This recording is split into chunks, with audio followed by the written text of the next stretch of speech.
All right, shalom, shalom. First and foremost, we want to give all praise, honor, and glory to the Most High God, Yahweh, Bahashem, Hamashiach, Yahushai. This is your brother Jeremiah. Soldier Zion.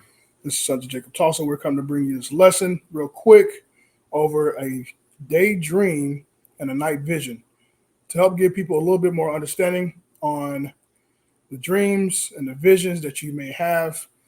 The Bible's going to help clear it up. Lord willing, we get some understanding on it. And Lord willing, brothers and sisters get edified. How God spoke to Moses. Numbers chapter 12, verse 6 through 8. And he said, "Hear now my words. If there be a prophet among you, I, the Lord, will make myself known unto him in a vision, and I will speak unto him in a dream. My servant Moses is not so, who is faithful in all my house. With him will I speak mouth to mouth, and apparently and not in dark speeches, and in similitude of the Lord shall he behold. Wherefore then were ye not afraid to speak against my servant Moses?" Right. So what we see right here, right off the top, is how the Most High God speaks to prophets. He speaks to prophets through visions and dreams, and he uses similitudes to help give them understanding on what he's trying to say. But to Moses, he didn't do that with him. He made it clear, plain, easy to understand, and he spoke to him face to face, right? So let's get to the next one. 1 John chapter 4, verse 12. No man hath seen God at any time. If we love one another, God dwelleth in us, and his love is perfected in us. So the scriptures say no man have seen God at any time. So how did he speak to Moses? He spoke to Moses through an angel that he sent to speak to for the Most High God to speak to Moses. He sent an angel, and he spoke to him plain speech, making things clear and easy to understand. But with prophets, again, he uses visions and dreams and similitudes. Daniel's gift. Daniel chapter 1, verse 17. As for these 4 children, God gave them knowledge and skill in all learning and wisdom. And Daniel had understanding in all visions and dreams. In all visions and dreams. So what we're going to come to find out is that a lot of prophets had different visions and dreams. Dreams is what you have when you're sleeping. Visions is what you have during the daytime. But you also have things like trance that people go through. You know, it looks like a daydream, like they're daydreaming, but they're in a trance. That's also a vision. That's why I said Daniel had understanding in all visions and dreams. So he had understanding in anything that a brother might have been having a vision, daydreaming, or a night vision, which is a dream. Daniel chapter 10, verse 1. In the 3rd year of Cyrus, king of Persia, a thing was revealed unto Daniel, whose name was Belteshazzar. And the thing was true, but the time appointed was long, and he understood the thing and had understanding in the vision. Right. So Daniel had a gift that was given from the Most High God. And believe it or not, you might come across a brother or a sister that might have a gift that can understand visions or dreams. But we want to make sure that we give people proper understanding that not every dream that you dream is of the Most High God. And Lord willing, we give you the understanding on how you can discern whether or not that dream is from the Most High God or not. How God deals with us. Job 33, 14, verse 18 through 18. For God speaketh once, yea, twice, yet men perceive it not. In a dream, in a vision of the night, when deep sleep falleth upon the men and slumberings upon the bed. Then he openeth the ears of men and sealeth their instruction, that he may withdraw man from his purpose and hide pride from man, and keepeth back his soul from the pit and his life from perishing by the sword. So we're going to take this step by step. Verse 14. So how the Most High God speaks to us, he speaks to us once, twice. So right here, we're talking about visions and dreams. Verse 15, in a dream, in a vision of the night, right? So this is how the Most High God would speak to us. He wouldn't speak to us like I'm talking to Soldier Zion right here. He wouldn't do that. That's how he dealt with Moses. He's not going to deal with us like that. He deals with us through dreams and visions. And the reason being is because of pride, which is going to go into it in a little bit. But he speaks to us once, yeah, twice. So if you are having a dream and you might feel like it was sent from the Most High God, this is how you are determining whether or not it is from the Most High, because it was sent twice. If it was, I'm not going to say that it was from the Most High, but if it is the same dream twice, you definitely want to pay attention to every detail of that dream. So if the dream that you had it twice, that same dream, pay close attention to it.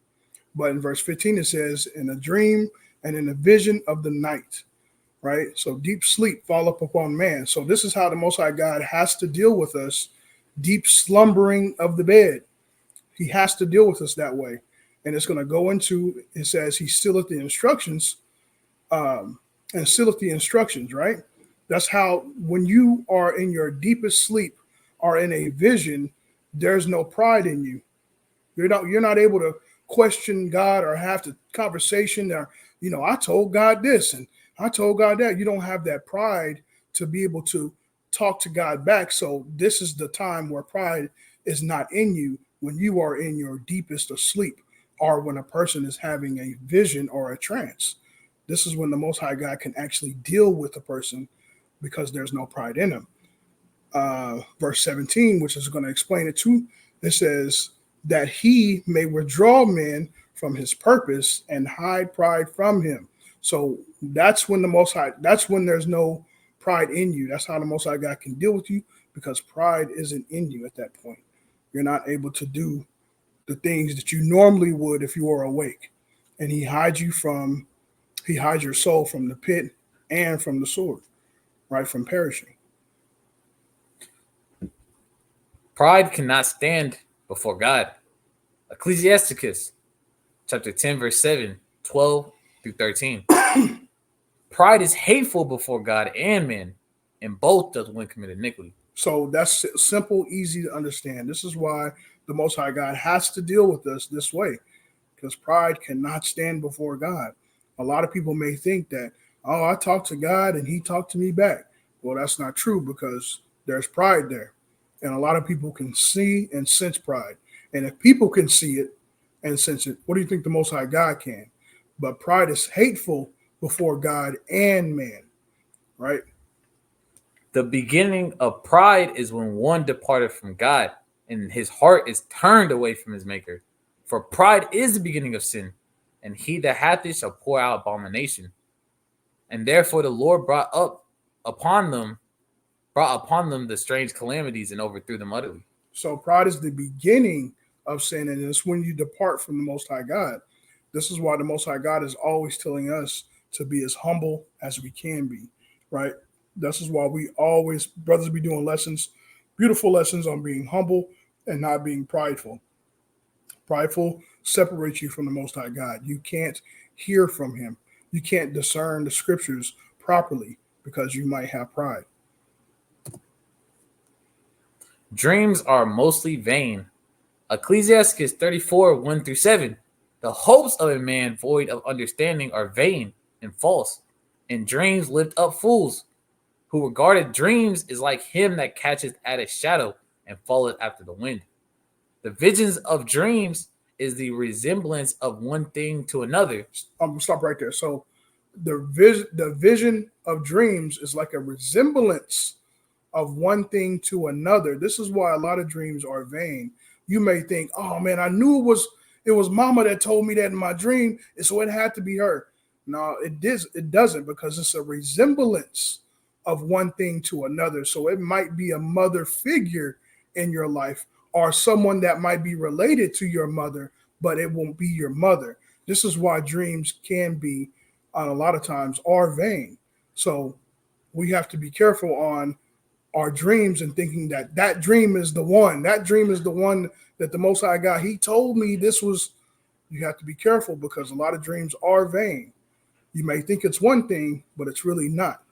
It's like it says in verse 2, whosoever regardeth dreams is like him that chaseth at a shadow.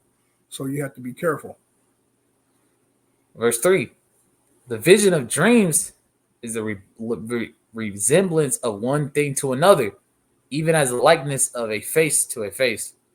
Of an unclean thing, what can be cleansed? And from that thing which is false, what truth can come? Divination and soothsayings and dreams are vain, and the heart fainteth as a woman heart in travail. Mm-hmm. If they be not sent from the Most High in thy visitation, set not thy heart upon them. For dreams have deceived many, and they have failed to put their trust in them. Right. So a lot of times when it talks about um, a dream or vain, it says, "In the heart fancieth as a woman's heart in travail."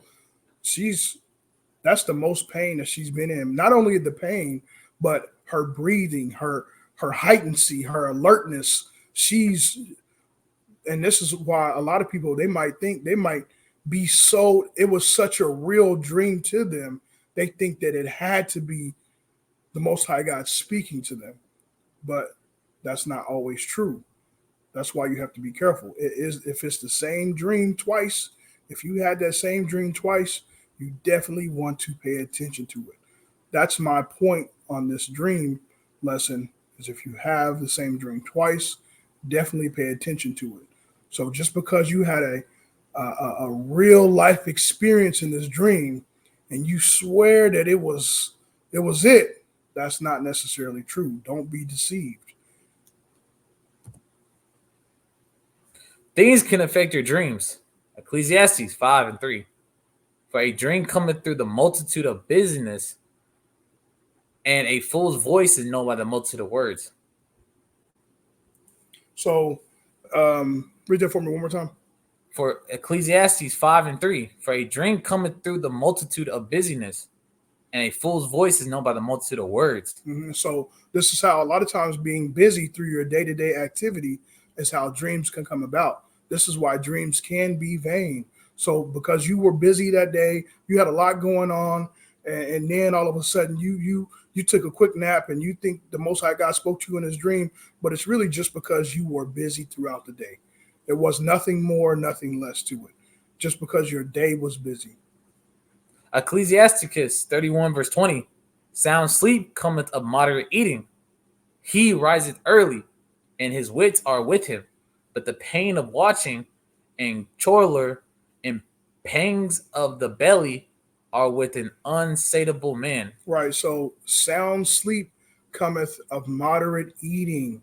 If someone is overeating, or if someone is doing too much, they got heartburn or indigestion, or they ate something that they're allergic to, or it's not agreeing with their body, that can affect your dream too. So don't think because you have to be careful.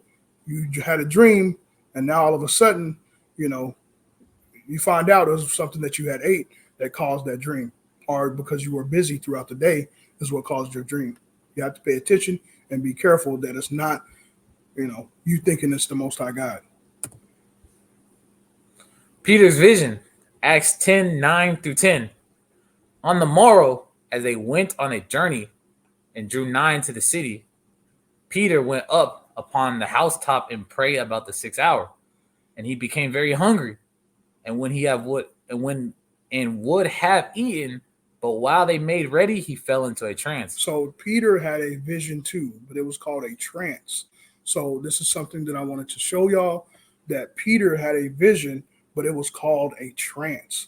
And we're going to see later down through the chapter what it describes Peter's trance as. Go ahead. It's Acts chapter 10, verse 17 and 19. Now, while Peter doubted in himself what this vision which he had seen should mean, behold, the men which were sent from Cornelius had made inquiry for Simon's house and stood before the gate. So right there at verse 17, it says that he had a vision. But at verse 10, it says that it was a trance. So these are the things that Daniel was skilled at understanding. That trance, a vision, or a dream, daydreaming, these things, Daniel had a gift and talent that the Most High God gave him to understand dreams and visions and trances, a trance. Verse 18. And called and asked whether Simon, which was surnamed Peter, were lodged there. While Peter thought on the vision, the Spirit said unto him, Behold, 3 men seek thee. So we also see here that Peter had a skill, a gift to be able to understand his vision and dream too. So the Most High God gave him understanding to his trance or his vision. How to deal with your dreams. Habakkuk 2 verse 2. And the Lord answered me and said, Write the vision and make it plain upon tables, that he may run that readeth it. Verse 3. For the vision is yet for an appointed time, but at the end it shall speak and not lie. Right. It's like you want it. Though it tarry, wait for it, because it will surely come, it will not tarry. Right. So again, if you have a dream twice, you make sure you write it plain, write it down, write everything down. It was a cloud, it was a red car, smoke coming out the tailpipe. You want to write everything down and make it plain to where you can read it and you're not confused when you go back and look at it. So this is just to help you, give you a little bit more understanding on how to better understand your dream. Quick recap. 1. God is not talking to you face to face. You have too much pride. Right. So we have to understand that how the Most High God is speaking to us, it's not how we think that the Most High God is speaking to us. A lot of times it's our own thoughts. We want to make sure that, we already saw that the Most High God can't deal with us because of our pride. And a lot of us do have a lot of pride. If you're good at checking yourself, you can understand and see that you have a lot of pride throughout your day-to-day living. And the Most High God doesn't deal with us like that. He deals with us through sleep or through visions or trance or daydream. 2. If you have the same dream twice, pay attention to it. Very simple, easy to understand. If you have that same dream twice, that exact same dream, pay attention to it. Pay close attention to every detail. Write everything down on paper and make it plain.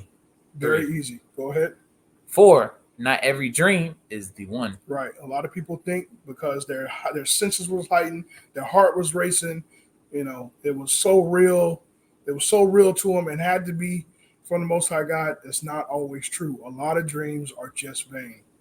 So that's just something that how we can better understand our dreams and actually deal with them, and how the Bible says how we're supposed to deal with them. So if you like what we said, please like, subscribe, and comment. Check out our YouTube page. Like and subscribe to this video. Yeah, so with that, man, we're going to give all praise, all honor, and all glory to the Most High God, Yahweh, Hashem, Hamashiach, Yahushua. Shalom. Shalom.